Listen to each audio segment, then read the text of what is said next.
Hello everyone, welcome to my channel. आज की इस वीडियो में हम जानेंगे कि स्नीज का हिंदी में क्या मतलब होता है या क्या मीनिंग होता है। तो स्नीज का मतलब होता है छींक, छींक आना, छींकना, छींक मारना।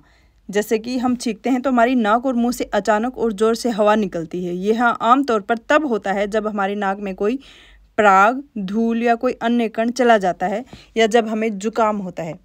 तो छींकना यानी स्नीजिंग एक स्वचालित प्रक्रिया है जिसे हम नियंत्रित नहीं कर सकते हैं। ठीक है, example, he covered his mouth when he स्नीज्ड।